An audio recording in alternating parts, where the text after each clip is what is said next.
சிவகுமார் முருகேசன் இவரோட டைரக்ஷன்ல எஸ்கே ப்ரொடக்ஷன்ல நம்ம ராதிகா சரத்குமார் இவங்க நடிச்சு வெளியான படம் தான் தாய் கிழவி.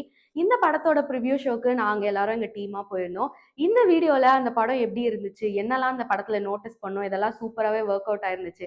அதை பத்தி தான் இந்த வீடியோல பார்க்க போறோம். இந்த வீடியோல நான் எதுவுமே ஸ்பாயில் பண்ண விரும்பல. பட் ஆனா தாய் கிழவி மூவி வந்துட்டு ஒரு வாட்டி பார்க்கலாம்ப்பா அப்படின்றத தாண்டி எல்லாருமே ஒரு வாட்டியாச்சும் கண்டிப்பா பார்க்கணும் அப்படின்ற ஒரு மூவி தான் வந்துட்டு தாய் கிழவி. ஏன்னா ராதிகா அவங்களோட பெர்ஃபார்மன்ஸா இருக்கட்டும் எல்லாமே ரொம்ப அழகாவே இருந்துச்சு.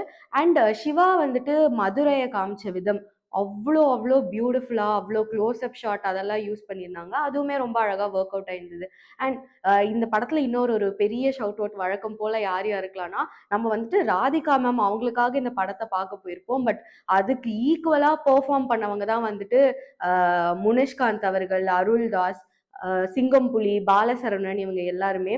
என்னடா இவங்க பெர்ஃபார்மன்ஸ்க்கு ஈக்குவலா இவங்க பண்றாங்களே அந்த மாதிரி தான் படம் ஃபுல்லா இருந்துச்சு. ஸோ இந்த வீடியோ மூலமா அவங்க ஒவ்வொருத்தவங்களுக்கும் அவ்வளோ பெரிய ஷவுட் அவுட். ஏன்னா அவ்வளோ அழகா நடிச்சிருந்தாங்க. முன்னாடி இருக்க சில படங்கள் எல்லாம் இவங்க எல்லாம் சின்ன சின்ன கேரக்டர்ஸ்ல சின்ன சின்ன ரோல்ஸ்ல வந்து போயிடுவாங்க. ஸோ இவங்க நிறைய பெர்ஃபார்மன்ஸா நம்ம பார்த்துருப்போமான்னு கேட்டா கம்மி தான். ஏன்னா இவங்க எல்லாருமே நம்ம காமெடியன்ஸா பார்த்துருப்போம், இதெல்லாமே பண்ணியிருப்போம். பட் இந்த படத்துல இவங்க ஒவ்வொருத்தருமே பயங்கரமான ஒரு பெர்ஃபார்மன்ஸ்னாங்க அப்படின்னு ப்ரூவ் பண்ணியிருப்பாங்க. அண்ட் ஃபர்ஸ்ட் ஆஃப் ஃபுல்லா அந்த ஹியூமர் அழகா ஒர்க் அவுட் ஆயிருந்துச்சு. ரொம்ப அதிகமாகவும் இல்லாம ரொம்ப கம்மியாகவும் இல்லாம ஓகே, ஒரு அழகான ஒரு ஹியூமர். இப்படி இது ரொம்ப லைக் டார்க் ஹியூமர் அதெல்லாமும் இல்லாம ஒரு மாதிரி டீசெண்டா நல்லா இருந்துச்சு. அண்ட் செகண்ட் ஆஃப் ஃபுல்லா அந்த ஒரு இமோஷன். நான் ஃபர்ஸ்ட் என்ன நினைச்சேன்னா இந்த படம் ரொம்ப இமோஷனலா இருக்கும், ரொம்ப ஃபெமினிஸ்டிக்கா இருக்கும் அப்படின்னு நினைச்சேன். எல்லாமே தேவையான அளவு அப்படிதான் இருந்துச்சு. ஸோ செகண்ட் ஆஃப் ஃபுல்லா எங்க இமோஷன் தேவையோ அங்க இமோஷன். எஸ், நான் முன்னாடியே சொன்ன மாதிரி இவங்க ஒவ்வொருத்தவங்களோட ஆக்டிங், சிங்கம் புலி அவர்களா இருக்கட்டும், பாலசரவணன், முனிஷ்காந்த், அருள்தாஸ், அதுக்கப்புறம் முத்துக்குமார் இவர் தான் இதுல வந்துட்டு வில்லன் ரோல் பிளே பண்ணியிருப்பாரு. எப்பா அவ்வளோ பயங்கரமா இந்த படம் வந்து ஹோலாவே எப்படி இருக்கும்னா, முன்னாடிலாம் இவங்க எல்லாருமே நம்ம எல்லா படத்துலயுமே பார்த்துருப்போம். பட் சின்ன சின்ன கேரக்டர்ல பார்த்து இவங்க காமெடியன்ஸ் தான் அப்படின்ற மாதிரி நம்ம அந்த ஒரு மைண்ட் செட்டுக்கு வந்திருப்போம். பட் இந்த படத்துல இவங்க எல்லாருமே ஒரு பெர்ஃபார்மன்ஸாவே ப்ரூவ் பண்ணியிருப்பாங்க. அண்ட் இன்னொரு விஷயம் என்னன்னா, இவங்க ஒவ்வொருத்தவங்களுக்கும் கொடுத்துருக்க கேரக்டர் இன்னொன்னு எப்படி இருக்கும்னா, நம்ம ஃபேமிலியில பாக்குற மாதிரி இருக்கும். இந்த படத்தை பார்த்தா எத்தனை பேருக்கு அவங்கவுங்களோட ரிலேட்டிவ்ஸ், சித்தப்பா சித்தி எல்லாம் ஞாபகம் வரும்னு தெரியாது. அண்ட் மருமகளா பிளே பண்ணியிருந்த அந்த 3 பேருமே ரொம்ப அழகா பிளே பண்ணியிருப்பாங்க.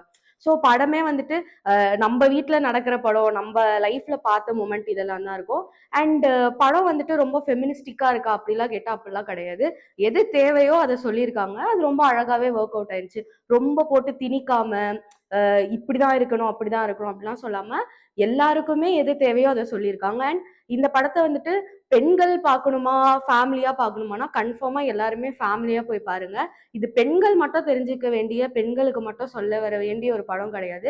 எல்லார் ஃபேமிலிலையும் இப்படி ஒரு விஷயம் நடக்கும். எல்லா அம்மாக்களும், எல்லா அக்காக்களும், எல்லா தங்கை, எல்லா ஃப்ரெண்ட்ஸ் எல்லாருமே ஃபேஸ் பண்ண ஒரு விஷயத்தை தான் வந்துட்டு இதுல ரொம்ப அழகாவே சிவா வந்துட்டு கான்ட்ரிபியூட் பண்ண ட்ரை பண்ணியிருப்பாரு. அது நல்லாவே வந்துட்டு கன்வின்சிங்கா, ஜஸ்டிசபிளாவே இந்த படத்துல அது அமைஞ்சிருந்துச்சு. இந்த படத்துல எனக்கு ரொம்பவே பிடிச்ச இன்னொரு விஷயம் என்னன்னா, கமல்ஹாசன் அவர்களோட பாடல் அதை யூஸ் பண்ண இடம், பா இதை கண்டிப்பா எல்லாரும் போய் பார்த்தே ஆகணும். சூப்பரா அப்படியே பார்க்கும் போதே ஏய் இதை இப்பெல்லாம் யூஸ் பண்ணலாமாடா அப்படின்ற அளவுக்கு அந்த பாட்டெல்லாம், கமல் சரோட பாட்டெல்லாம் இதுல யூஸ் பண்ணியிருப்பாங்க. நான் ரொம்ப சொன்னா அது கன்ஃபார்மா ஸ்பாய்லர் ஆயிடும். இதுவே கொஞ்சம் ஸ்பாய்லர் தான். பட் ஸ்டில் எந்தெந்த பாட்டு நான் சொல்ல மாட்டேன். ஸோ அதெல்லாம் நீங்க போய் பாருங்க. அண்ட் முருகரோட ரெஃபரன்ஸ், இவர் சிவா வந்துட்டு கடைசி விவசாயியோட அசிஸ்டன்ட் டைரக்டர், எத்தனை பேருக்கு தெரியும்னு தெரியல. அதே மாதிரி அந்த படத்துல எப்படி முருகரோட ரெஃபரன்ஸ் அதை ரிவால்வ் ஆயிருக்குமோ, இந்த இடத்துலயும் வந்துட்டு அவ்வளோ அழகா முருகர் பக்தர்ஸ்க்குலாம் ஒரு ட்ரீட் மாதிரி முருகரோட ரெஃபரன்ஸ், மதுரை அழகா காமிச்ச விதம், அண்ட் அந்த லேண்ட்ஸ்கேப்பிங்கை காமிச்ச விதம், அந்த டிஓபி டீம் எல்லாருக்குமே இந்த வீடியோ மூலமா ஒரு பிக் பிக் சல்யூட் தான். இந்த படம் அஸ் ஹோலா ரொம்ப ரொம்ப அழகா இருந்துச்சு. நான் ஃபர்ஸ்டே சொன்ன மாதிரி ஒரு வாட்டி ஒரு வாட்டி பார்க்கலாம் அப்படின்றத தாண்டி ஒரு வாட்டி கன்ஃபார்மா ஃபேமிலியோட எல்லாருமே போய் பார்க்க வேண்டிய படம் தான் இது. அண்ட் இந்த வீடியோ மூலமா அதுல நடிச்ச ஒவ்வொருத்தவங்களுக்கும், ஒவ்வொரு கேஸ்ட் அண்ட் குரூப் பின்னாடி ஒர்க் பண்ணவங்க, அண்ட் சிவா அவரோட ஃபர்ஸ்ட் டைம் டைரக்ஷன் அந்த மாதிரியே தெரியல. ஸோ ஒவ்வொருத்தவங்களுக்கும் ஒரு பெரிய பெரிய ஷவுட் அவுட். அண்ட் இந்த படம் சக்ஸஸ் ஆக டீம் மெஸ்மரைஸ் சார்பா ரொம்ப ரொம்ப விஷஸ். தாய் கிழவி மூவியை நீங்கெல்லாம் பார்த்துருந்தீங்கன்னா என்ன பிடிச்சிது, இல்லை இதெல்லாம் கொஞ்சம் இம்ப்ரூவைஸ் பண்ணியிருந்தா நல்லா இருக்கும் அப்படின்னு நீங்க ஃபீல் பண்ணீங்கன்னா கீழே சொல்லுங்க. இன்னும் கொஞ்ச நாள் போச்சுன்னா தாய் கிழவி மூவியோட டீட்டெயில்டு வீடியோ நம்ம போடலாம். இப்போ ஸ்பாயில் பண்ண வேணாம்னு நினச்சி தான் இந்த ஒரு சின்ன வீடியோ. பட் படம் ரொம்பவே அழகா இருந்துச்சு. இந்த வீடியோல தாய் கிழவி மூவி ரிவ்யூ இதை பத்தி தான் பார்த்தோம். இந்த மாதிரி நிறைய வீடியோஸை பார்க்க மெஸ்மரைஸ் ப்ரொடக்ஷன்ஸை ஃபாலோ பண்ணிக்கோங்க.